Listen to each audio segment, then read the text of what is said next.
that's one thing we can jump quick to is the enemies, because the enemies are actually symbolic of what he's going through. Oh my goodness. You're blowing my mind, Ryan. Okay.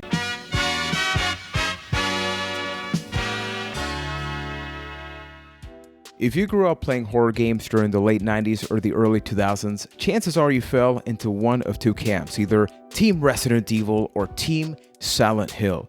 We had a chance to review the original Resident Evil 2 in the podcast, and we love going back to this PlayStation 1 classic. That being said, we knew that by having to review that game, we would eventually go over to the PlayStation 2 and review Silent Hill 2, which is Ryan McNulty's favorite horror game, and a lot of people talk about that, but two of us on the podcast had never had a chance to experience it. So naturally, during the month of October, it's time to finally review Silent Hill 2 and another exciting episode of A Cast of the Past, with a brand new episode each and every Sunday with yours truly, Juan Velascourt, joining me. People, this is, I don't know, I forget when your birthday is, Ryan, but it's in July. Pretty damn close. Well, it's Christmas. A late birthday gift. Or early Christmas. It's a little bit either late. One.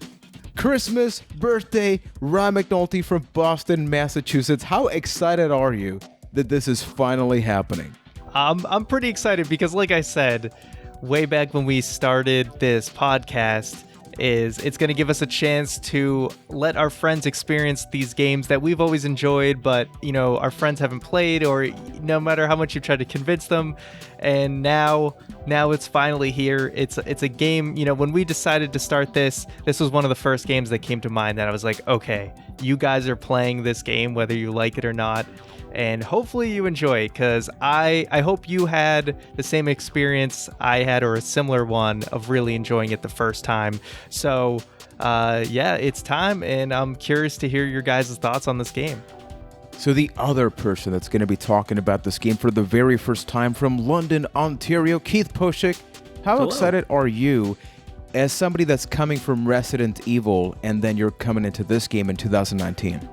I'm really excited because, I was on Team Resident Evil. This was my first experience with Silent Hill, even though I'm quite familiar with survival horror, playing every single Resident Evil game. So it was nice to see the other side of the fence, and I was excited to finally have a good excuse to go on that other side of the fence.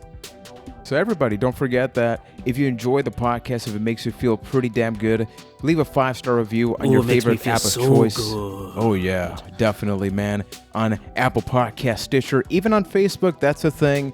But because we're going to be talking about the second one, naturally, I have to ask, what's everybody's sort of interest level or experience with the first Silent Hill?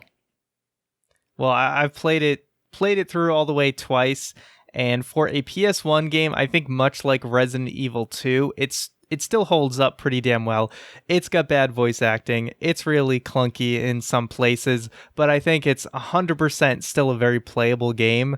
It's definitely different in a lot of ways to Silent Hill 2, but definitely a great foundation that is worth revisiting.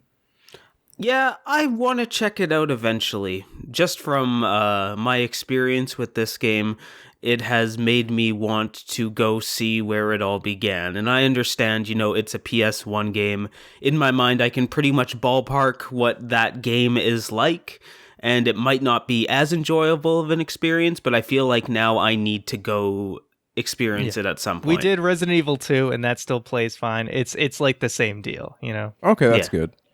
So something we have to consider, we sometimes say like Resident Evil is Silent Hill, but inside the survival horror genre, there's like subgenres or styles. I think that Resident Evil 2 is a lot more action oriented, even though it does have its puzzle elements, right? Like that's a large chunk of the game, but there is a higher emphasis to me, at least on the weapons and weapons variety, whereas this game, Silent Hill 2, can talk about the other ones really. I feel like it's a lot more psychological. You also have other games that technically are horror themed, like House of the Dead, Fatal Frame, but they're all sort of in the same category for you, Keith. What did you like stylistically about this game, or what surprised you in terms of the tone of the game?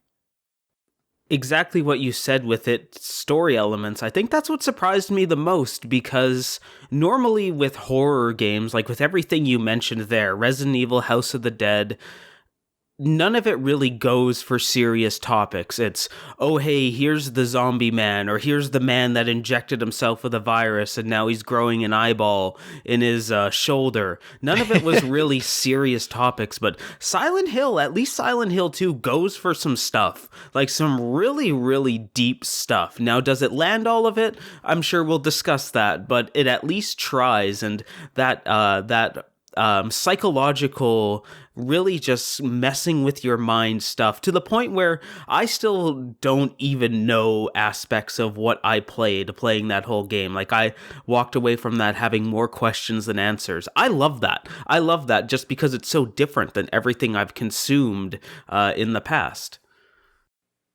Yeah, I think basically psychological horror is the best and most accurate way to describe it, where like you said, the story's deeper and not everything may be what it seems. And what I appreciated, much like Keith was kind of alluding to, is that you do walk away with some questions and there could be different interpretations of things. And people write essays on this game, like many, I believe that. like, you know, Yeah. people could write a whole book on this game, and that's what I appreciate the depth of the story. That, you know, some of it maybe doesn't land, but there is enough meat on that bone for you to really use your interpretation and imagination to come up with what you think may have happened. Mm-hmm. One of my main objectives when I started playing Silent Hill 2 is trying to understand why there's so much reverence for it, because as somebody that reveres Resident Evil 2, I can tell you exactly why I love it. It's the action, it's the kind of cheesy characters, and it's the awesome monster encounters. I think what I walked away with is the fact that Silent Hill is almost revered for the exact opposite of that, and it's really cool that exists. That's true, because when you think about, you go back in time, Super Mario 64, it's still worth playing because of the gameplay mechanics. But this is a very different game where it's not the gameplay mechanics, at least for me, that I believe are what people remember in this game. And that's a skill, because remember, the first Silent Hill came out in 1999. That was a PS1 game. This one came out 2 years after, in 2001. So we're talking about early PS2 cycle, yet games like this, games like Ico, people still talk about to this day. So there's something about that early generation that maybe you think, well, maybe that was a late PS1 game and they kind of just pushed it to the next generation. But having said that, Ryan, could you talk about if the game has any links to the first one, and then just sort of go over the story, or what is Silent Hill 2? Yeah. So first of all, Silent Hill 2 is very much a standalone game, and it being revered as one of the best in the series, it was nice that we could go right to this one, and it doesn't really feel like you guys are really missing any key information. It's really Silent Hill 1 and Silent Hill 3 are very much connected, so you would want to play that one before you played 3. But in the case of Silent Hill 2, it really stands on its own, and the Silent Hill itself is it's almost like its own character, and I feel like its interpretation in this game is a little bit different than the other games. So, very much stands on its own. But getting into the actual plot of the story, the main character who you play as, his name is James Sunderland, and he essentially comes to the town of Silent Hill because he gets a letter from his wife, who just recently passed away 3 years ago. And he's like, how do I get a letter from my wife who passed away? So they apparently used to go to this town as like a vacation spot, so they have a lot of memories there. So someone who's just been really downstrucken and really affected by the death of his wife is basically, he's so desperate, he's coming to this town to seek answers because, he's just hanging on to anything. And hey, I get this letter from my wife who's passed away. I need to see what this is all about. I need to see her again, because clearly he's been tortured by this death.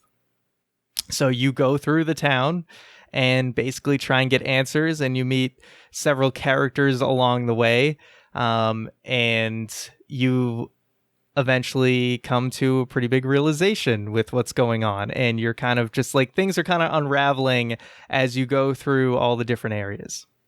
And mechanically speaking, something right off the bat that I love about the game is when you first start, it gives you a couple of options. Usually, when you play a game, you choose the difficulty, which is easy, normal, hard, whatever. Here, they go one step further. They ask you in terms of the combat, sort of what's that difficulty like, but the puzzles change as well. So in my case, I get lost often, so I'm not going to lie. I did look up a couple of tutorials or just something to be like, what the hell am I supposed to do?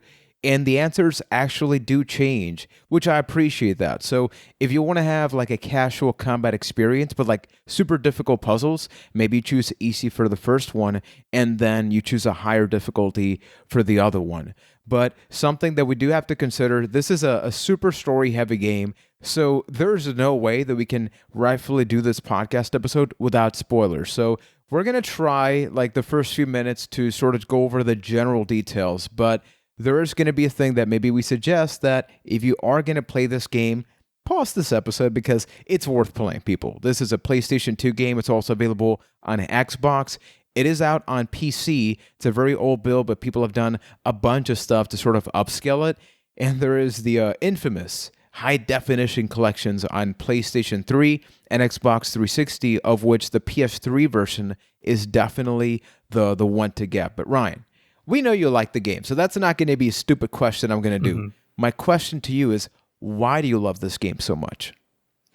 I love the atmosphere of the game, and I like the story itself, and just like I said, the depth and the fact that you can watch YouTube videos and read more about this story, but also because just the way the story unravels was very unexpected for me. And I like the interpretation of Silent Hill in this game. Something we'll go into deeper into more, but essentially Silent Hill in this game, it kind of is your subconscious come to life for the person in the town. So depending who you are, you'll see different things and think different things will appear to you. Okay. And I love that interpretation. And I don't know if I'm already blowing minds here, but yeah, no, so that's one of the things that I wanted to ask about. So Silent Hill, as it is in this game, it is a real place. It is a place on a map that people visit. It's not just like in somebody's mind, this case being James. Am I correct in assuming that? Okay. Silent Hill is a physical, real place. And when we get into each character, I can help kind of flesh that out as to there's one character that there's hardline proof of why things are the way that they are. Okay, because that was one of the things that I wasn't sure about walking out of the game. Like, part of me thought that it was a real place, but in the way that things kind of wrap up, you can kind of, there's another strong case for, well, maybe this is just like in people's heads, like it's own version of hell, where if you do a heinous act, because that's kind of a thorough line throughout all the characters in the game, if you do something bad, then you end up in this hell, like this mental hell. Well, so I wasn't sure about that. You're half right. I'll put it that way. You're definitely on to something there. But yeah, just I guess we can get into general impressions, and then like we can just dive deep into the lore and everything. So yeah, absolutely. I actually want to start it off with this one first, because like I feel like I'm sort of I'm the level playing field, right? Keith is coming from that Resident Evil background. You're coming from Silent Hill. And I feel like there needs to be a little bit of a disclaimer on me where, yes, I come from the Resident Evil background. That is my survival horror experience. I am probably going to make a lot of references to the Resident Evil games. I did the same in RE2, so it all's fair. If that is maddening for you out there in Listenerland, I sincerely apologize, but that's my experience. Like for me, I was looking to answer, like, if I could describe this game in one word, what it would be, and I think it's curiosity. And it kind of goes to what Keith has been talking about. It's like, as I played this game, I thought like, okay, here I'm in a town. I got to look for my wife. She's supposed to be dead, but she's not. But then you have these characters in that, I mean, and Keith's point to like referencing Resident Evil is a very weird. Resident Evil, Raccoon City. Here, Silent Hill. And here, you do actually find different characters, and that's weird, right? Because usually you're like, oh, they're going to be killed by a zombie, but that's not a factor here. So what's exactly going to happen? And as the game progressed, I started second guessing everything. I met a new character, but did I actually meet a new character? Who is that? How come everybody knows about my wife? Everybody talks about Mary. So is this all in my head? And that makes a lot of sense when you talk about the fog of the game. But my general impressions is that I love playing this game. I'm gonna say I enjoyed this for insanely different reasons as I love playing Resident Evil 2. Resident Evil 2, I thought it was like a spectacle, right? That's like Marvel to this is being DC, right? I think Resident Evil loves like the flashiness, loves all the fires, loves all the smoke. Here, it's literally the opposite. It's about the little sounds. It's about the no sounds. It's about the fog that just covers everything up. And it builds up the expectation. You know, I was so used to waiting for a dog to jump out the window because I come from playing Resident Evil 2 earlier this year. And this game really just made me feel like want to enjoy the story. Like you're going from moment to moment, you have the puzzle element, but this is the type of game where I'm not playing it and I'm thinking about it. You know, I streamed it a couple of times and even people in the chat were like, oh, what's happening in the story? And that's how you know you have a good game. The most recent example that I've had, and it's not an old game, but Yakuza 6. That's the game that I love the gameplay, but the story is what really hooks me there. And that wasn't really the case with Resident Evil. And we talked about that. You know, Resident Evil 2 is awesome, the original one, but let's be real. You're playing it for the lore, but here you're playing it for the lore, but the characters and everybody that you're meeting there, like that was my hook, line, and sinker. This game is very much the yin to Resident Evil's yang, where everything that Resident Evil kind of falters on, Silent Hill does great, especially Silent Hill 2, to kind of go more on a word that Ryan mentioned that I think sums up what I love about it so much, the word atmosphere. They absolutely nail the atmosphere of Silent Hill, just this foggy town, and when you're walking around, the music kind of complements this on-edge feeling that you have, and then the fact that the monsters themselves aren't that intimidating, but when you hear that sound cue that happens once you get closer to a monster, you feel a little more the anxiety. You feel a little more on edge, and to the point where they do jump scares and it works in a game. It's not like a crash smashing out of a window intense, but like something just skitters across the screen and you're like, oh my god, no, I don't like that. And then the combination of that at the beginning, and then as you get more familiar with the game, they kind of change the atmosphere to keep you feeling on edge, but not in the same way. Like all of a sudden the loud thunks and the quiet atmosphere turns into this creepy piano music that plays as you progress in the game, and I just love that progression of it so much, and the atmosphere was so great in the game. Yeah. Well, I was going to say that, and that's how you build like a competitor game that I love, is that they weren't just trying to be a bargain center version of Resident Evil. Like they said, hey, let's take all the weaknesses of Resident Evil and make them our strengths in this game. And I think that's why you can love and appreciate both games for really different reasons.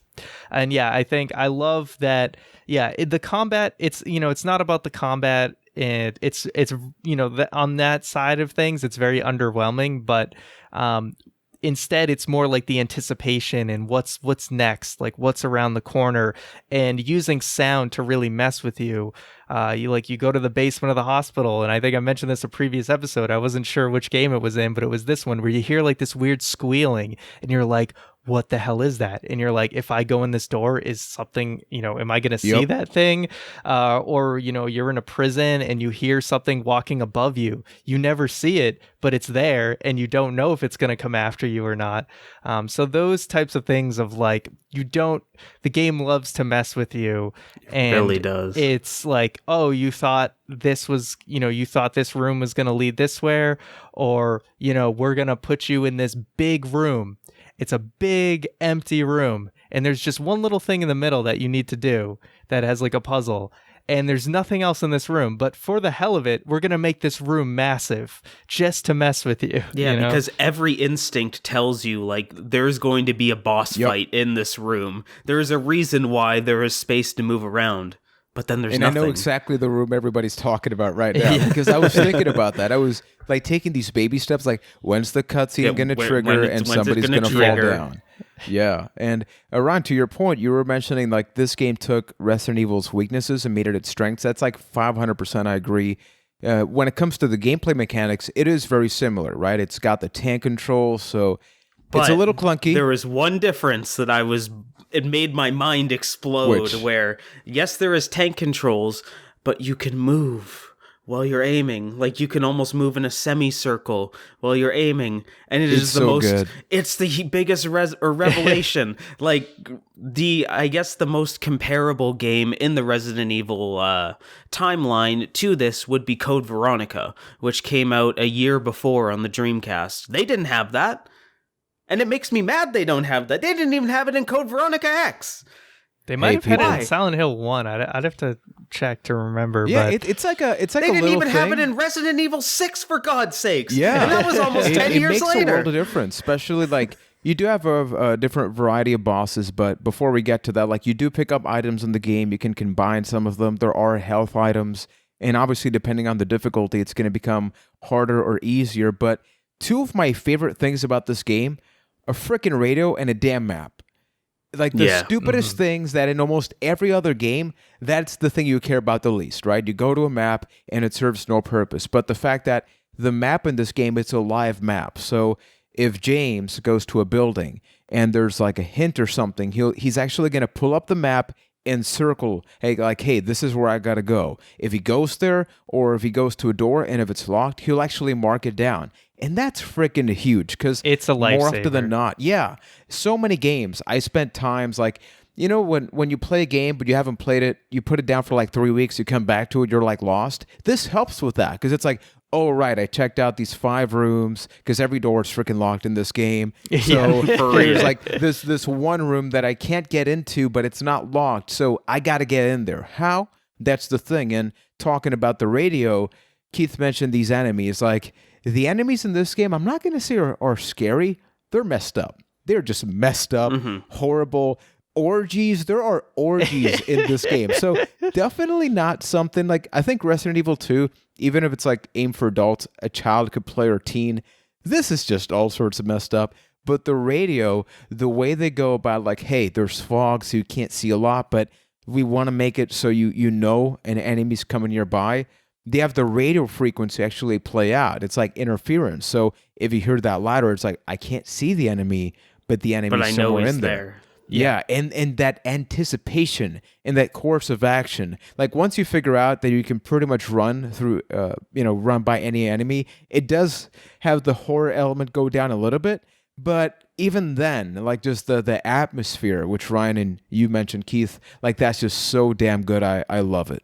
Yeah, when you're outside, like I normally fight enemies when I'm inside an area, like inside a building.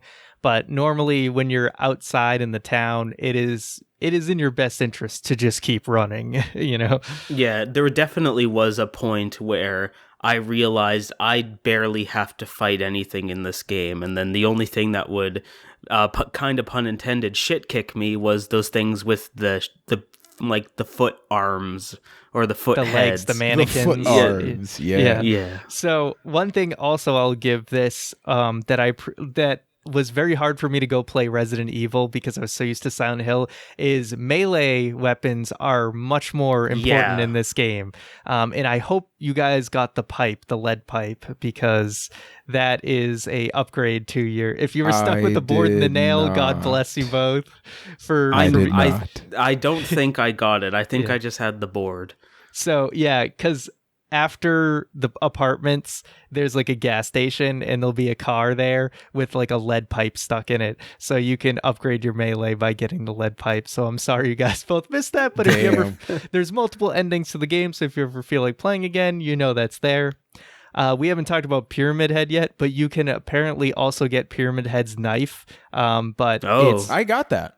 Oh, you did? I did not. I've never gotten it because that area freaks me out the most. So really? Okay. Hey, I did something. I got a thing. I never used it. You never used it? Here's very slow.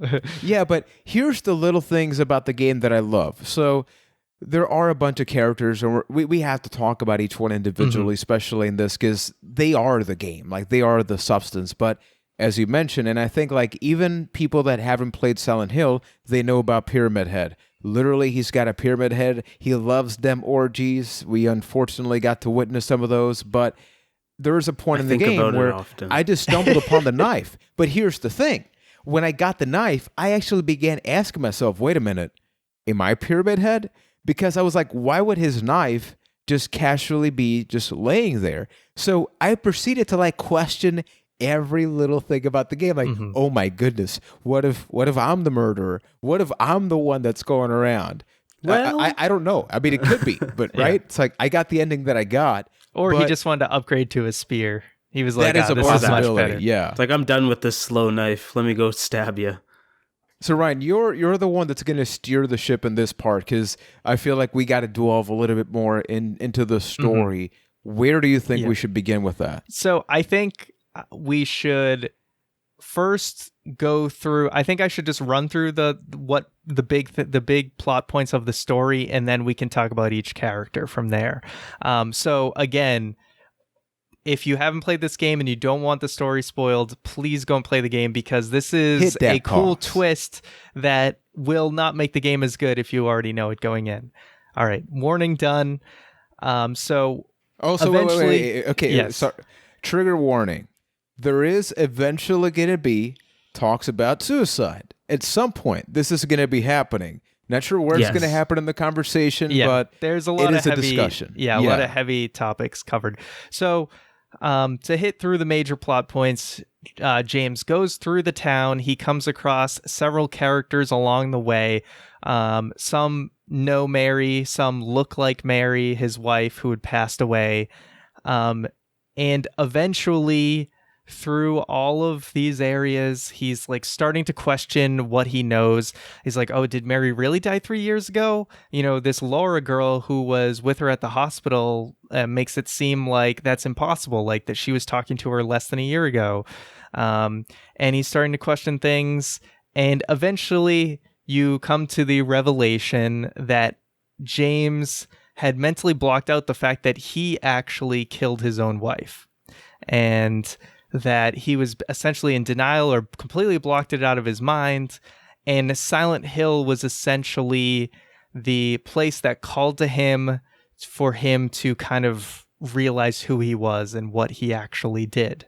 And just to go a little deeper into that part, I love the fact that, yes, he eventually figures out that he killed his wife, but even the reasoning why, like she was sick, right? But apparently that led to her having some attitude problems, and that developed some problems there. He felt like his life was sort of being taken away, sort of lost control, and I guess that sort of triggered him to just block it out from his memory. Yeah, it was not like he was mercy killing her, although in some ways he claims it is, and Mary also kind of, I felt like, wanted to also be just put out of her misery, but it was also a malicious, selfish thing because, you know, it tore apart his life.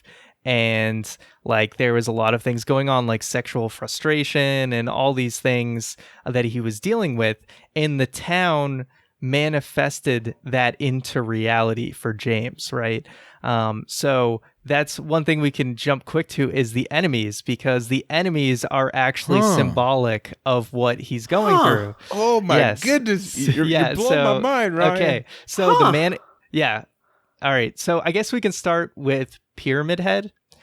Pyramid Head is essentially James's like punisher, like executioner for the guilt that he has for killing Mary. That's why that one when he's fighting them at the end, he's like, I don't need you anymore, because he's accepted what he has done.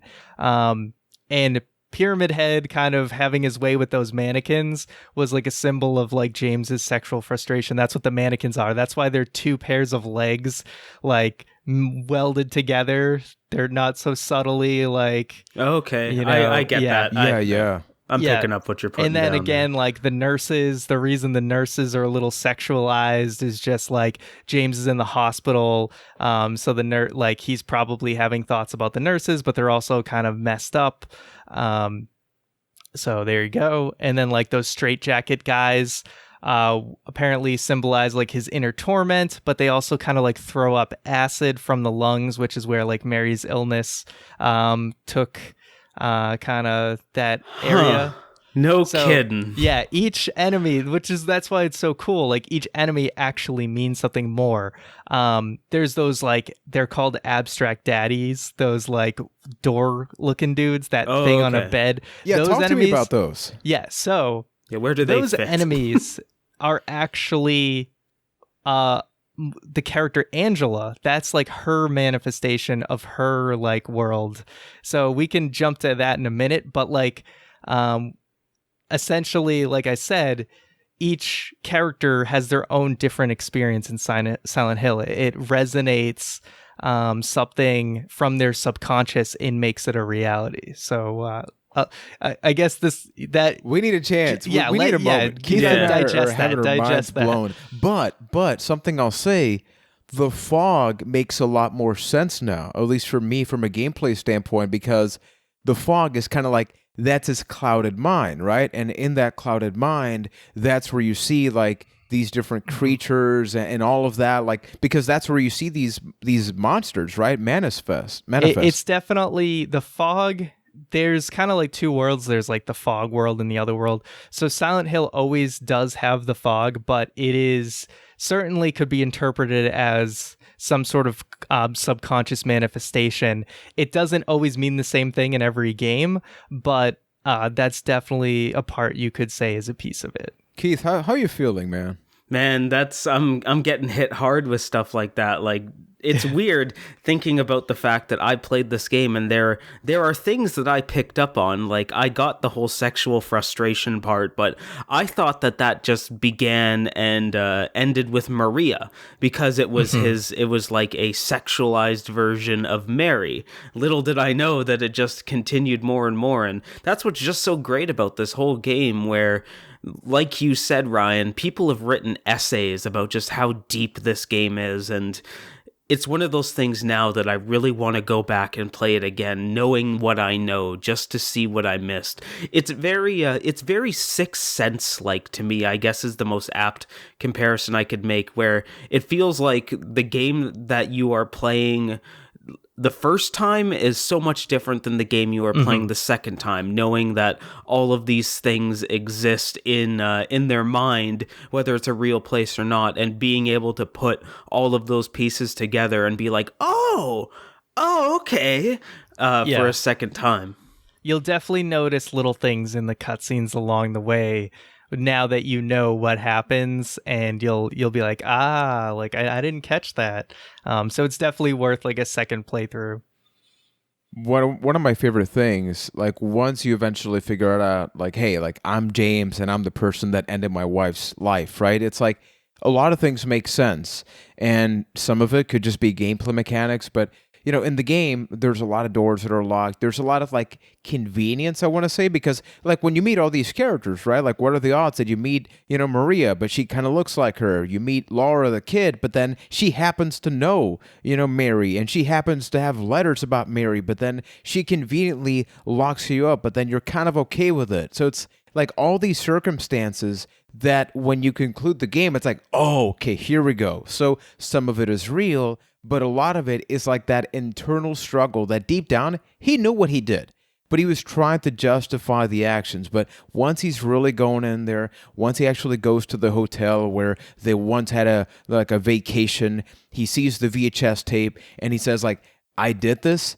Like the game takes a different turn, because it's like, you're playing that character, right? Like you figure out you killed her, yet you're still playing as him, which kind of makes you feel weird, right? Because you're technically the bad guy now, and then all of a sudden everything else kind of like, it's like this gray area, and I love that. You know, most games are like clear good guy, bad guy. Here it's like you're trying to find your wife, but at the end it's like, man, you found yourself, and I hate who you are. Yeah, but even before that videotape, like, in my experience in the game, I had kind of put those pieces together, because you have Eddie, who admits that he murdered an animal and like pretty much disabled a person. Guy, yeah. Then you have Laura, Not Laura. I always get their names mixed up. You have Angela, who pretty much kind of admits that she did some bad things because bad things happened to her.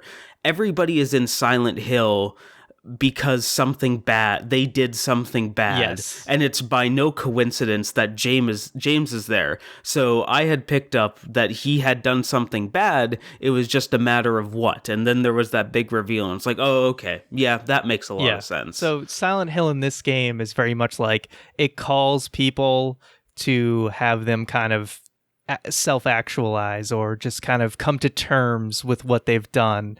And you either make it through or you don't. But this is sort of like your kind of trial and tribulation of just coming to terms with what you did. So we can jump into the other characters. Keith, I think you were pretty much on to what Maria is about. So we can start with Maria. So James ends up meeting up with her in the park. And she looks exactly like his wife, Mary, but she's definitely more sexualized and basically is kind of what almost James would wishes that Mary was. Wishes that Mary was. And this character, she's a manifestation of the town. I don't know if you had figured that out by the multiple times she dies and comes back to life. Yeah. But she is not real. And because you'll notice conveniently, when they want to go in the bowling alley, she stays outside when James is about to interact with other characters. And before meeting up before he sees Laura in the hospital, Marie is feeling sick, so she lies down. So anytime James was about to interact with another real character, Mary is mysteriously missing. My biggest hint for that is like he loves his wife, right? Yet right off the bat, it's like he's turned on by her, and that to me was like, well, you're going into this town, like how come you're so okay with like wanting to be with this other woman? But then that's when I realized, oh, okay, so she may be like I don't know what she is, but you question that, and that motivated me to push on a little bit forward more often. Yeah, and then so Angela, as Keith said, she was someone who sustained a lot of abuse from her father and brother. And I believe it ends up she eventually kills her father. Yeah, I assumed that knife that she was holding on to is what she used to stab them with. Yeah. That's where my brain left. Yeah, and I would say that's likely the case. I don't know if there's any like actual information, but I think, like you said, open to interpretation, that makes a lot of sense to me. So she's very strange in her reactions. You can tell sometimes she feels very threatened by James just because of all the abuse she's had. She's very untrusting of men based on her past experiences. And so Angela is really interesting in the way, like I said, that eventually one of the boss fights is you're fighting one of her manifestations, which are those abstract daddy monsters, which, looks like two people on a bed. And so it's not so subtle what it is. It's about and the also, opposite of subtle. Yeah, if you noticed the room that you're in where you fight that enemy, there's some not so subtle like holes that are kind of wall, like yeah. being penetrated, but it's also kind of like manifested into sort of like a living room in a house. It's like, you're in this weird labyrinth area, all of a sudden there's just randomly like a TV stand with a TV on top of it. And he's kind of okay with it, right? I think that's like the biggest deal that gives you an idea, like you're watching like a visualized thing that's maybe not real, right? Because it's like, if I was in this scenario, I'd be crying my eyes out, yet he's kind of just going with the flow. Well, yeah, I mean, it is, I guess Silent Hill does it manifests itself into sort of a physical thing, but again, it's sort of like your subconscious coming to life. But in this case, it's interesting to see because at 2 points, you see in this case where you're fighting Angela's like monster or whatever, is you're seeing two people's kind of versions of Silent Hill kind of cross over and into each other. And again, when you see Angela at the stairs towards the end of the game, where everything's on fire and she's kind of basically accepting death, and he's saying it's how hot it is in there, and she's saying, for me, it's always like this. Again, another situation where you're kind of like, this is what Angela's always seeing in her version of Silent Hill. So those moments are really cool where you kind of see that kind of crossover period. And yeah, it's just unfortunate for Angela that she's not able to like survive everything that happens to her. Keith, what did you think about Angela as a character? It kind of leads into my biggest problem with the game, where everything that we're talking about sounds awesome in conversation, and I think everything that we're talking about and are going to speak about with the other characters sounds great on paper. In Silent Hill 2, I think the biggest fallback of it is the voice acting in it, where they go for a lot of things in this game, a lot of really serious topics, but the voice acting isn't able to keep up. Like, yes, in Resident Evil and other games from that time, the voice acting sucks across the board, but if you're talking about like, oh, this crazy monster where a nuke is about to hit a city, it's a little bit different than somebody crying and basically coming to terms with the fact that, oh, this man I think is going to help me, but in my mind I also think he's going to rape and abuse me. Like, when you're touching topics like that, bad voice acting just doesn't fly. And Angela was the most prominent example of that with me, where you have this person who's breaking down and going through these things, and you just kind of have the very poorly voice acted James right beside her, kind of going like, huh? Well, that's not good. Are you okay? And it kind of took me out of it from that, where I find it more interesting to talk about than I do to actually witness. And yeah, that's my biggest complaint to the game. I think I enjoy the character, but I think she's the biggest almost manifestation of that. Yeah, something I had to do is actually focus on the subtitles of the game more than the dialogue, because I think what's written, I think it's fine. And I like the fact that it's not like 30-minute cutscenes, because this could easily become that type of game, right? Like you and I, Keith, we played Metal Gear. We know long cutscenes. But this game, they do a lot in like 4 to 5 minutes. But the deal, as you mentioned, it's like the characters so often talk like this, and it's like, it's a little hard to really become invested. You have a character like Eddie that goes like, whoa, people bully me. It's like, whoa, James, you're like, it's like, come on, man. And then you're calm down, Eddie. People. It's okay, Eddie. It's the sad thing is it's a big upgrade from the first game. So. Oh my goodness! We have to go back now, Keith. Yeah, for real.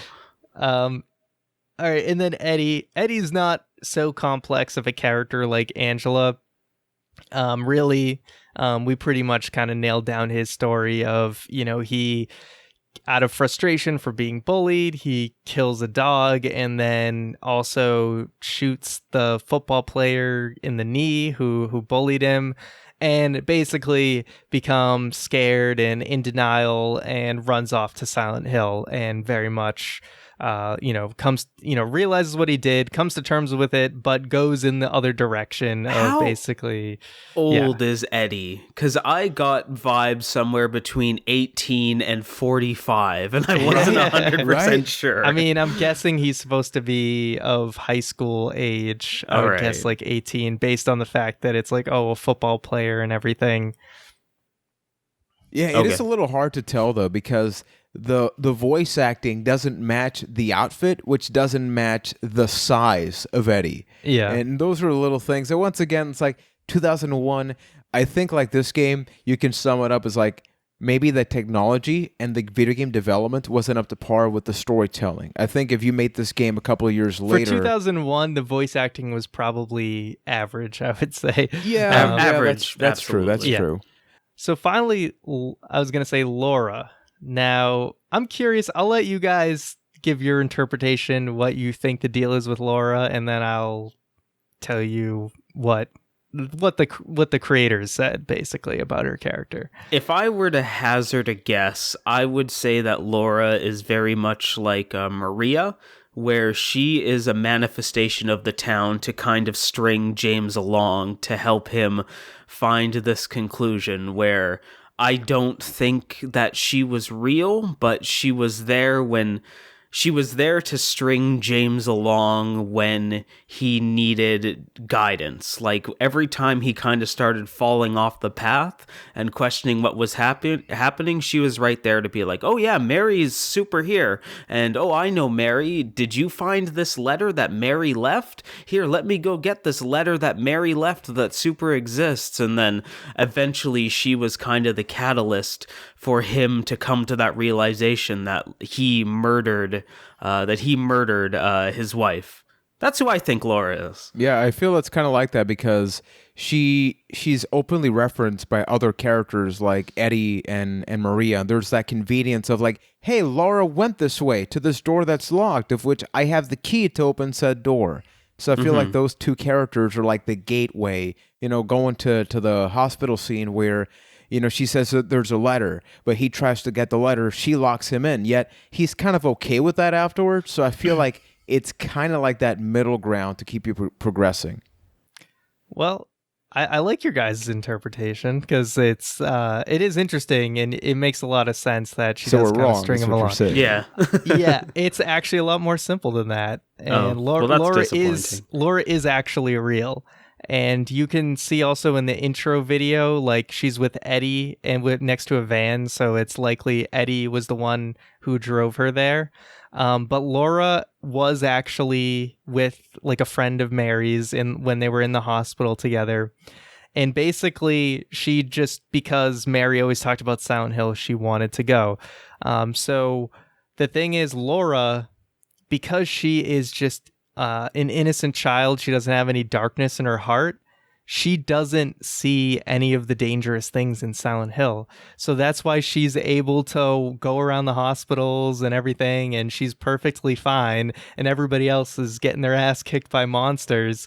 Laura has no idea what's going on. Like, I think James talks about, like, something about monsters, and she's just like, "What, are you blind or something?" Like, because she doesn't see any of it. She's just this innocent kid. And yeah, so that's Laura. So she is real. I know a lot of people think like, oh, if Maria is kind of like the dark side of Mary, or like that, like Laura is like the innocent side, but it turns out she's just a real character who wanted to visit Silent Hill, and she's just kind of there to show that if you are someone who is not tormented, doesn't have, if you're just someone who's a pure of heart person, which is kind of rare to come across, I'm sure, then you can go to Silent Hill and nothing bad will happen to you. So I want to see what Keith would be like in Silent Hill. Oh, I don't want to see what I'd be like in Silent Hill. So to that, and I understand, I know you didn't make the game, so this is a hypothetical, but so to her, is Silent Hill just a ghost town, or is it just a normal city where people, like, there's just nothing there? It would be like an abandoned city? Yeah, it would basically look like an abandoned city to her. Like she would see, like, she'd be able to, she goes into the building, there just wouldn't be any monsters or anything. Makes sense. Okay. The one thing that did shock me, so maybe Ryan, you can fill this in, it's like eventually you make a lot of progress. In the game you go through different areas. You start in the general town, that's what most people know, whether they have played it or not. Eventually you go through a bunch of apartments, and that's where you find all sorts of keys, and that lets you know, like, hey, here's where you really want to go, right? Like the end goal is to get to the hotel room where you spent time with your wife, but then in the process you go through hospital, you go through a prison, which is really messed up, especially with the sounds. And I feel like that one, in comparison to the rest of the game, they get really puzzle heavy, especially that. With the labyrinth, like you're going up and down ladders, there's a bunch of enemies, and eventually you do get to the hotel, but it's like he almost seems blind to the fact that this is an ugly ass place. Yet when he first sees the hotel, it's like, it's just as if I remembered or something. My reaction was like, man, you have no taste. This is like the worst hotel to take your wife. I'm just gonna say, like, does Silent Hill looks the way that we actually see it, or see that blind? Like, that to me didn't make a lot of sense. Well, I think the hotel, I mean, it was covered in a lot of fog, but he was saying that, I think, from the outside. So I don't think maybe it just didn't look that different. But what we're seeing is what James is seeing. But of course, the fog world, there is apparently a difference between like a normal world, a fog world, and then there's like the other world. But most of the time, if you get the magic mirror, then you can go between the fog world and the normal world. And if you get the moon pearl, you can just keep existing it's there. funny you say that, because in one of the Silent Hill games that came out later, you actually can travel between the two worlds through a mirror, I'm pretty sure. But well, that's I did want to get your guys' take. You don't do as much flipping between this game as you do in other games, but I guess it's most notable in the hospital, right? That you start off in the regular world in the hospital, and some doors are locked and some doors aren't, and then all of a sudden you transform into the other world, and you're like, okay, this is a more messed up version of the hospital. All of a sudden, certain rooms that I couldn't go to in the normal world, I can go to in the other world. What did you guys think of that mechanic? To be honest, that is not a connection that my brain made, that you were kind of switching between worlds. I just figured, okay, here's the nightmare part, and we're just kind of stringing along. It was more, I thought it was just a convenience of atmosphere to kind of keep you on your toes, where you never know where you're going to end up if you go through a door. You never really know what you're going to see. Yeah, for me, I had a similar experience where I just saw like, hey, here's the next chapter, here's the next level thing, especially like you're at the rooftop, Pyramid Head sort of knocks you down, you wake up, and things are dramatically different around that time. Like, I like that because it made me second guess, like, what's different now about this area? So from a gameplay side of things, I did enjoy it. In the nightmare side, I felt like there wasn't enough difference between the two worlds personally, other than just, hey, here's a couple of other puzzles I have to do. But what's the key thing? I didn't feel that part. So that's the thing, is it's a little weird in Silent Hill 2, right? Because you're in the hospital, you go to the nightmare world, and then you stay in the nightmare world until you kill Eddie, basically, is when you come out of the nightmare world. So certain areas take place entirely in the nightmare world, where there's other games where there's a lot more of like, you play the school and then you do the nightmare school, and then you come out of it and then you play an area and then you do the nightmare area. So okay. It was a lot. They kind of made it, I think it was just more story focused, so they didn't have it be like, oh, just because we have an area, we have to do both the regular and the nightmare version of it. I think they kind of just had it be one big nightmare section, and then you come out of it, and then you kind of have that nightmare hotel version at the end, but it's a lot different. But normally in Silent Hill games, it's much more like a dual world mechanic, but they don't play into it as much in this game. Okay. Something I like to transition to, because the story is what you're there, right? Like that's the roller coaster ride. But what is the theme, and when does it go up and down? Like I'd like to talk a little bit more about the puzzle mechanics and the gameplay side of things, starting with Keith, because like there are very comparable things. I think like this is the one part where you could totally go like, hey, Resident Evil and Silent Hill, there's a lot of things. You got to find this box, you got to find this key. There's a lot of backtracking. There's a lot of guessing and sort of just looking around. How did you feel about that? Because I feel like maybe that's sort of the comfort zone or something that you've been used to previously. Because I was so used to like the puzzle light elements of Resident Evil, I found it to be a bit of a frustrating aspect of it.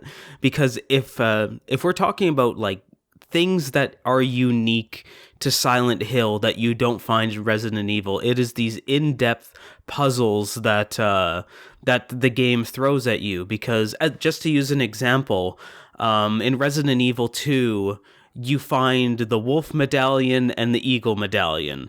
You don't have to put them in the slots. You just get them and then you use them and then you're done. And in Silent Hill 2, there's this coin puzzle where you have to kind of not only get the coins, but put them in the right slots. And for me, being used to the Resident Evil 2 thing, I found that to be a bit of a frustration, and not in a bad way. So I will admit that there was a couple puzzles that I looked up the answers for just because I wanted to keep going with the story. Keith, So I gotta ask you right here. Wax. I think I looked up that answer because wax doesn't stand out to me. Yeah, okay, so I gotta clarify, like, some things are more obvious than others. There was one part when talking about the puzzle pieces, I'm like, okay, I'm pretty sure I'm getting close to the end of the game. This door at the bottom is locked. Like, I have all these items, I got nothing. So I looked up online. It's like, oh, you're supposed to melt this and combine it with this and do this. I'm like, come on, yeah, man. I looked that up. You use a lighter to melt a wax doll. Come on. So that you can stick a horseshoe in and use it as a handle, which I don't even know, like, would the wax really hold? I don't know if it would. So I thought they went a little bit too far in that part. But that, Ryan, that one they might have went a little too far. But I appreciated how they mess with you with a lot of those puzzle things, right? When you're in the hospital, there's that lockbox that needs like 3 locks to open, and when you finally open it, it's a piece of hair, right? You're Yeah, just like, that was great. what the hell? But then you end up combining that piece of hair with like a little hook thing so that you can get a key out of a drain. So you do end up using it, but they mess with you where it's like, oh, I did all that for a piece of hair. Or even but like it that turns coin out puzzle that I mentioned earlier. You only need 2 of the coins and there's 4 slots. So you're kind of there like, do I need to get everything? Where no, you actually only needed half. A lot of them, sometimes, and again, that's why I do appreciate you can do easy puzzle difficulty. Although when you start the game, you don't know how easy is or how medium is. But I was going to ask you about that. Is it just like the hints that change on the different difficulties, or is it the puzzles themselves that change? I think you would need to acquire the same items to do the puzzles, but they would be much more simple, right? Like for easy, that coin puzzle might be like, oh, this coin goes in slot 2 and this coin goes in slot 3. So it's pretty direct. Yeah, and, so the hints become a little bit more abstract. Yeah, it's way more straightforward. I've never been particularly great at the puzzles. I usually just do it on normal. I wouldn't try my hand at expert because sometimes I also had to look them up too. A lot of times, even though I'd read the thing over and over again and I'd still put the coins in the wrong order. So something else I wanted to mention, it's like, this is such a different game.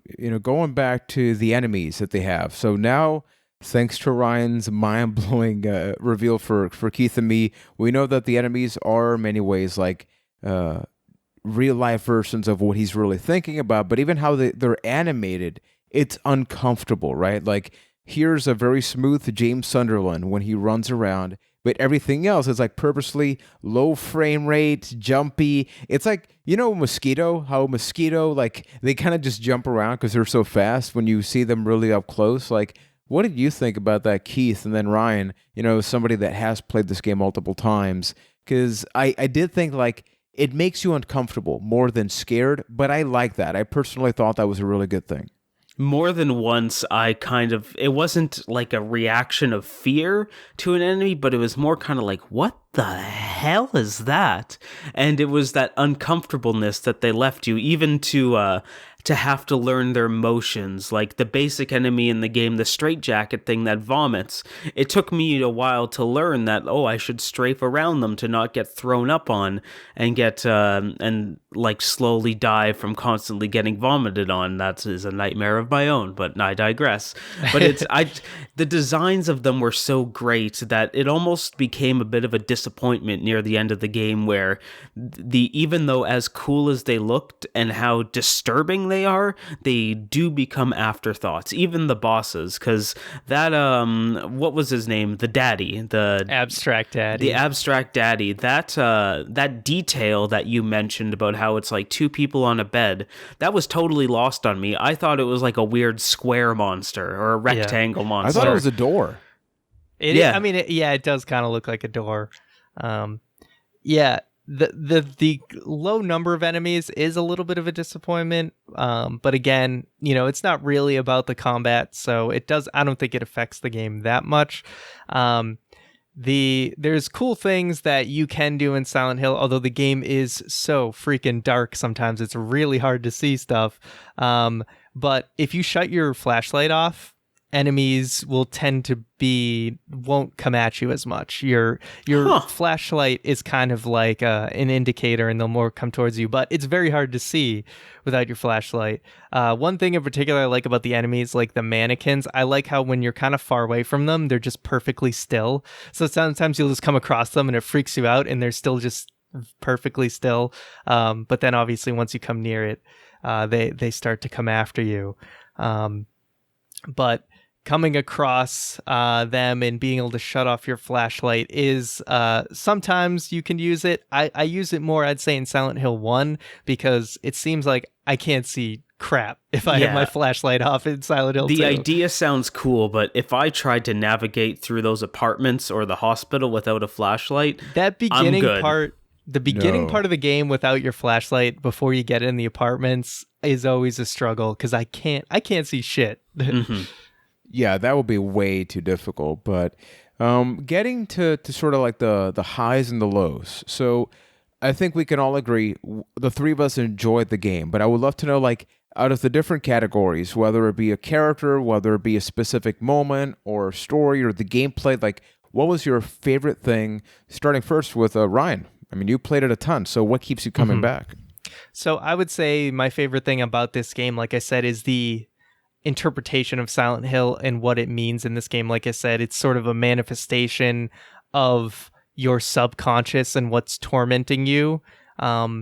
And just seeing each character and how Silent Hill has affected them. That's what's really cool because the other games kind of treat Silent Hill a little bit differently.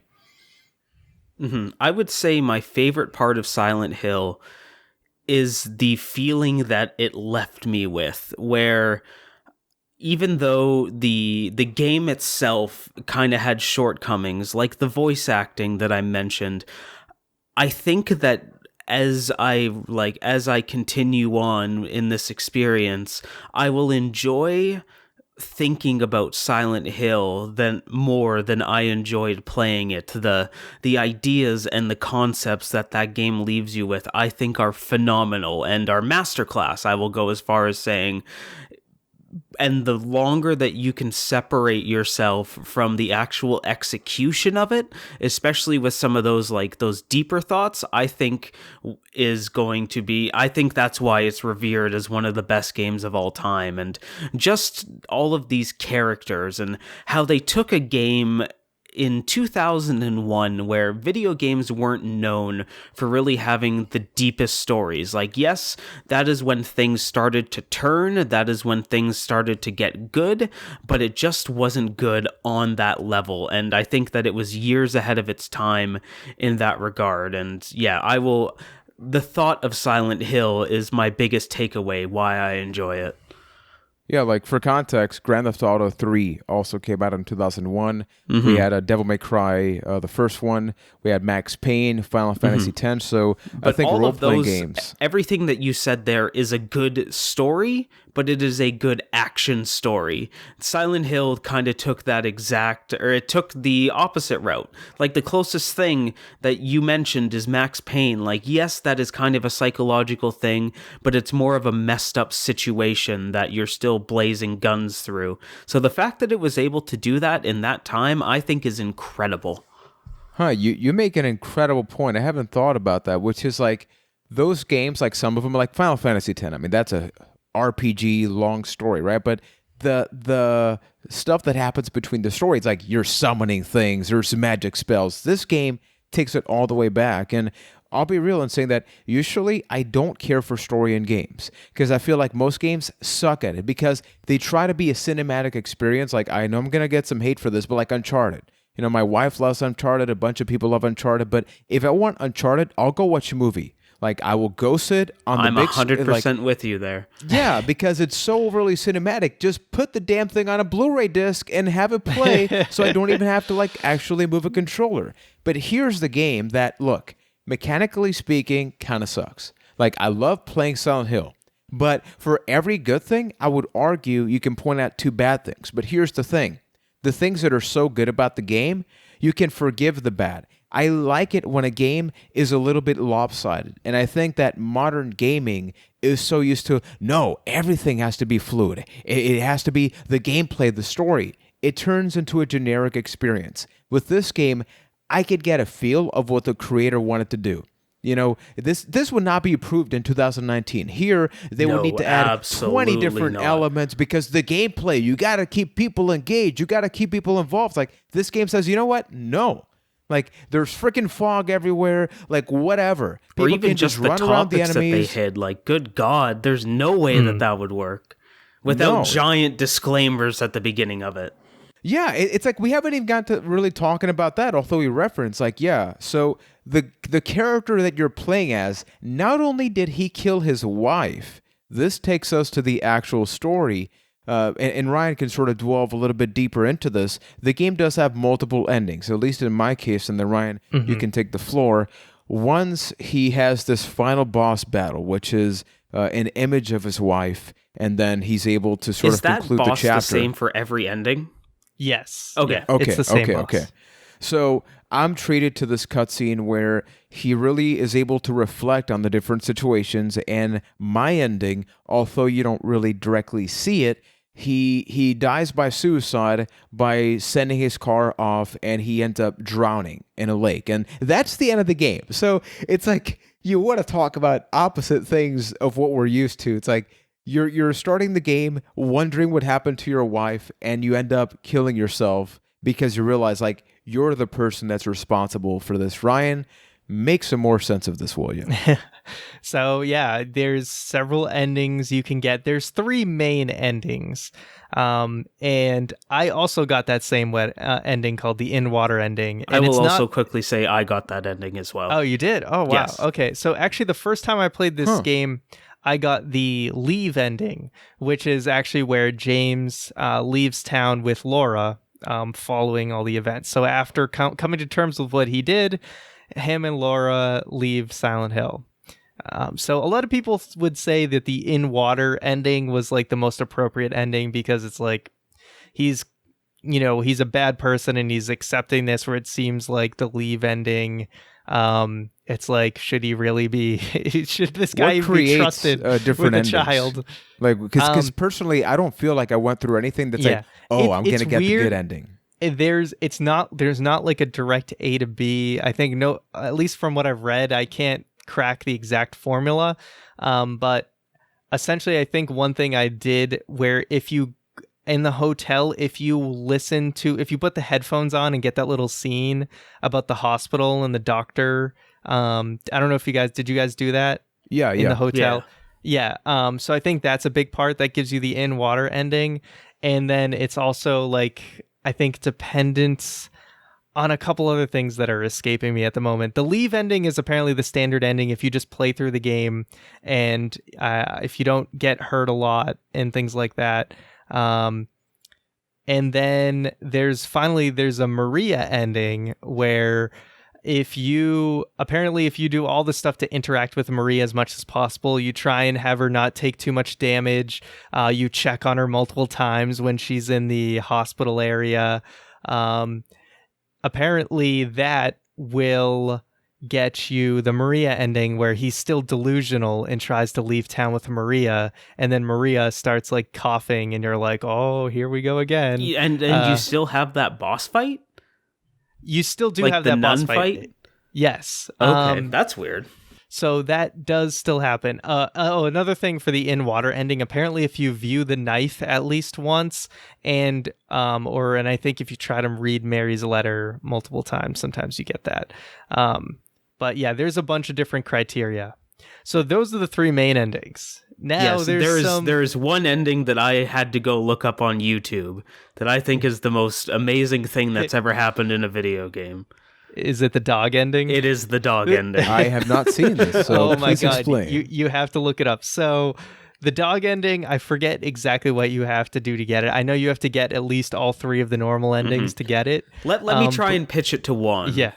So you know that scene in, I think it was the second Matrix movie, where Neo goes into that white room and finds out that there's like Colonel Sanders looking dude that's controlling everything, and he's the Matrix. Imagine if that was a dog. Yeah. So, yeah, James goes into this room and he sees it's a dog. It's like a Shiba Inu dog. I don't know if you know what those look like. But he's literally in this control room with a headset on, and he's got his paws on these like levers that he's pulling. And then Jameson's like, "It was you the whole time?" And then it goes into this cutscene. It goes into the end credits to this little like dog barking song that's playing. So you gotta just watch it. It's amazing. It's incredible. I have to watch that immediately. Yeah. And then in Silent Hill tradition, there's also a UFO ending. So each Silent Hill game has a UFO ending, and they kind of all tell a story between the 3 games. But again, it's like you have to collect an item and like use that in certain places throughout the game to get the UFO ending. So there's that one, and there's also a really creepy rebirth ending where basically James tries to like resurrect Maria with some weird items and stuff. Yeah, it's a little spooky.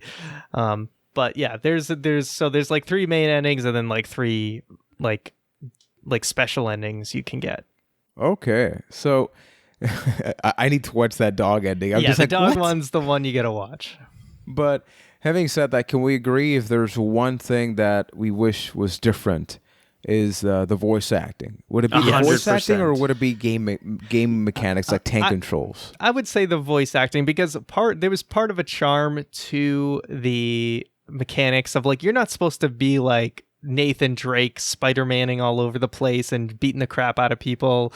Like, you know, I'm sorry, Nathan Drake just climbs a lot. Yeah, I'm just Nathan Drake Spider-Maning all over the place. Like, what? You know, or feel like Spider-Man either. But I always called Nathan Drake Spider-Man because I'm like, dude, how does he climb all this crap so easily? True. That's stamina. Yeah, so you're meant to feel vulnerable, and I think the bad controls play into that a lot. So it would be the voice acting. The sad thing is the HD collection, the voice acting is not better. It really isn't, even though it came out years and years later. Oh, they redid the voices for that? They did for the HD collection. It's still not good, in my opinion. Oh, that's unfortunate. One thing I did want to ask you guys is, were there any areas you liked that stood out, like between like apartments, hospital, everything? I can immediately tell you an area that I didn't like, and I'm curious to see if Keith, like, I had no fun in this part, and that's the labyrinth. Like, after prison, that to me was a struggle, because everything else, it's like, yeah, atmosphere, you're progressing. Like here, it's like going up and down ladders, you're jumping down. That was something that I could not wait to get by. And I get it. It's like you're getting to the end of the game, you're making it feel dirty, but to me, it's like I'm still playing a game. And there, I felt like I just wanted to just sort of end it. Mm-hmm. Even though I enjoy the atmosphere, I'm trying to think of the good way to word this. I enjoyed the atmosphere, but the areas themselves I thought were just kind of generic survival horror setting games where I feel like now if you showed me a picture of the hospital, the hotel, and the apartment building, I would have a hard time telling you which one is which, as far as it's just a dark corridor that looks a little different. So I enjoyed what was happening in them, but the environments themselves I thought were kind of take or leave. The labyrinth, I can definitely say, is always the area I just feel uncomfortable, right? Like it's confusing. You don't want to go backwards. And like, there's a lot of dead end corners. It's just like, I never feel comfortable. There's something about that area where it's not even like, oh, I hate playing this area. It's just like, you don't feel safe at all, No. Yeah. What I enjoyed about the apartments, I think that was my favorite one, because there's different buildings, right? So you're finding keys here, but you got to knock this down. And then the fact that the map continues to update, right? As you're progressing, you're like, oh, wait, I have this key, but which floor was it? I feel like I had a lot more fun in terms of just gameplay engagement. I really enjoyed that. Whereas I think the hospital, probably because I got used to the gameplay, right? It's like, oh, this is what Silent Hill is.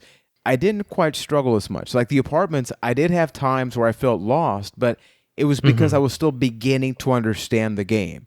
But Yeah. I really enjoyed it because that was the first time you also got to see you got to see Laura, right? Like on the opposite side. You got to see Pyramid Head at one point. It laid the groundwork, and I feel like stuff like that really made for an enjoyable experience. So, what would you say, like, think about the fact that, once again, this is 2001. So, if there's a legacy aspect to this, like whether it be future Silent Hill games, and Ryan can obviously talk about that, or whether it be other games, especially somebody like Keith, you've played through all of the Resident Evil games, but who knows, maybe after 2001, after this game, or even the previous Silent Hill, were other games, influenced by something? Like, what is the key thing, what the key takeaway that Silent Hill has for you? I don't know if there is a key takeaway thinking about it, because like I said earlier, I think I will remember Silent Hill more fondly than the game itself is.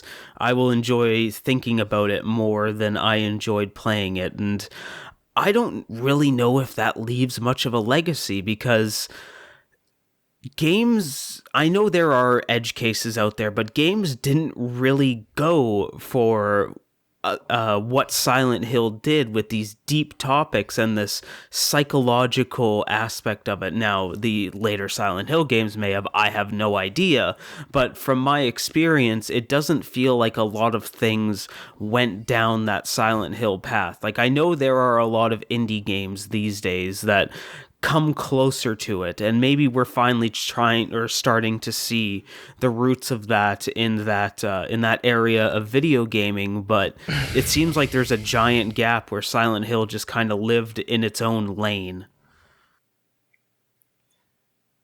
Yeah, so Silent Hill 2 definitely is regarded as the best in the series, so sorry guys, it's only downhill from here. But, Yay, down Silent Hill. But no, one and 3 in particular I still really love, and like I said, definitely worth visiting. But as far as the kind of story and the themes that Silent Hill 2 goes for, I can't think of many games that have really tried to do the same thing. The Silent Hill series really, after 3, for me, definitely takes a dip, and I've played all of them except for Downpour, which I really need to play. That one, that was like the PS3, I think the second PS3, like Xbox 360 one that came out. But yeah, none of them kind of went for the same similar personal story thing. Everyone they kind of went to the more default, like, spooky cult thing that they do in a lot of other games. So, and that's unfortunate. That's it's unfortunate, genuinely unfortunate. But I think it might have just been a combination of, after the fourth one, kind of the original team that created Silent Hill disbanded. So we've never been able to really get that true game to follow it up, and I think maybe people were just intimidated to try and do something like it because they were afraid they weren't going to be able to execute it. I don't know, but obviously the series continued on, but Silent Hill 2 kind of stands on its own in terms of how its interpretation of the story and the town and everything. For me, I just gotta say, if there's one takeaway, it's just sort of go for it. I do think it's fascinating that people still talk about this game. Like, I follow a lot of retro accounts on our social media, Cast of the Past, and there's like PS Tuesday, like every Tuesday, and it seems like every Tuesday I'm just like, okay, who's going to bring up Silent Hill 2 this week, right? And you don't see that with a lot of other games, especially like early on in this generation, yet you got to ask yourself, how come we don't feel like that way with other games that touch these deep, dark, serious topics? I do think that at the end of the day, maybe just economically speaking, people wouldn't approve it. We got to talk about like 9/11. Like, there are key things that happen in real life, right? That I have no doubt in game development. It changed kind of the culture, and it makes it more difficult for people to tackle these types of themes without getting a backlash. And we do see it these days. We do see it in like small indie games and stuff more and more these days. So it's getting there. And I think I think it should happen because let's get real deep for a second. As a culture, we kind of skirt around these things, and act as if, oh, it's just better not to talk about them. And in my opinion, that's not the case. And it was cool to see somebody take a stab at that back in 2001. Yeah, no, absolutely. So I'm legitimately curious. Everybody watching and listening, are there other games from that era? Like I want to say like PlayStation 2, Xbox, GameCube era that were sort of this deep, dark, serious, and real about specific topics. Because like you just mentioned, Keith, I think that you can talk about a bunch of indie games now. You have games like Hellblade talking about mental health, and other games like that. But it's like when you scale it back to the beginning of this refined 3D generation, are there other games like it? Please let us know on social media. We are on Instagram, Facebook, and Twitter. Now, for the three of us, because we played Resident Evil 2 and Silent Hill 2, this is a hard question, okay? Like, soak it all in. I'm not talking about like, hey, when I played this game back in 2001, in 2019, which game did you objectively enjoy playing more? Now, not talking about the first 20 times you played it, Silent Hill or Resident Evil 2. So this is kind of easy for me. I'm going to say I enjoyed Resident Evil 2 more because I had not played it before. And this was kind of like, hey, here's a whole nother series of games that are like Silent Hill that you've never played before. So being a completely new experience, not really knowing fully what I was getting into, only seeing kind of minimal amounts of gameplay, that was sort of a game where I was like, at first I didn't know how I felt, but once I got kind of the hang of it, I was like, oh wow, this is a whole new series I could kind of explore. And I was more inclined to be like, hey, let me try Resident Evil 3. And I wasn't so interested in the remake, that was, the Resident Evil 2 remake. I was more interested, let me play ones that were more old school. It's so good. Oh my God, what a game. Yeah, I think it just comes, for me, it comes back to, I am going to enjoy thinking about Silent Hill 2 more than I enjoyed playing it. And for that reason, I think that Resident Evil 2 will still hold a very, very dear place in my heart, because it's, in every way, it's more of a video game than this game is, where if you're talking about a video game experience, Resident Evil 2 is that, where Silent Hill 2 is more of a think piece. And I'm not saying that's worse, but as far as my own personal tastes, I think I would still lean towards Resident Evil 2. This puts me in a tough spot, though.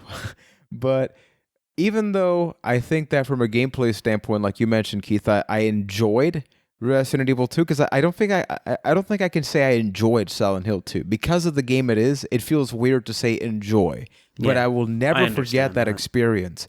And I think like when talking about the context of this podcast, the reason I look forward to playing older games is to experience them. To be like, why is this game important? Why do people still talk about this game? Resident Evil 2, there's a ton of games that fall under that category, whether it be through Resident Evil 1, 2, 3, Code Veronica, and the other ones, and games like it, like Dino Crisis. But there's something about this game that I don't feel we're going to get 10 games like Silent Hill 2.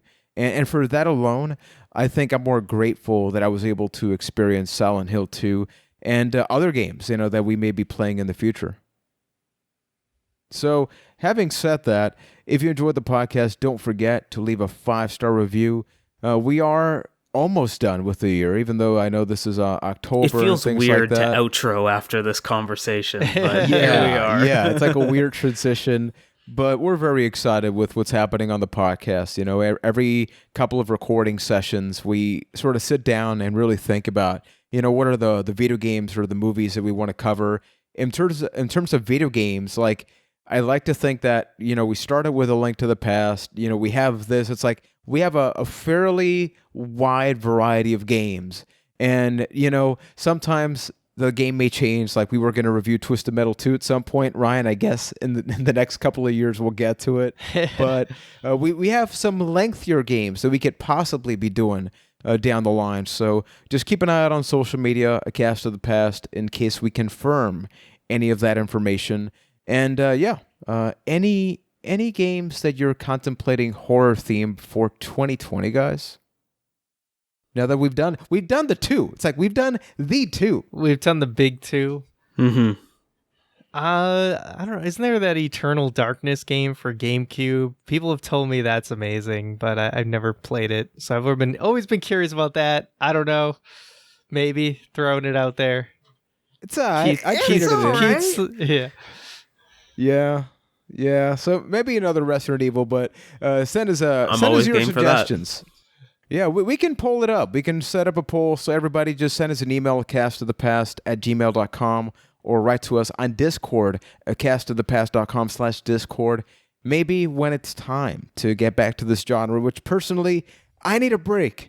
Of the three of us, I get very little enjoyment of horror games. Like my wife, she could tell, like this is my closing thing here. She could tell that I was playing Silent Hill, even though she can't see my monitor. Because it's like, if I paused and got up to stretch, she's like, "You're playing, aren't you?" I'm like, "Yep." I heard the radio and I paused the game. You need that mental break. Yeah, so please give me a cute game, guys, and another exciting episode of A Cast To the Past.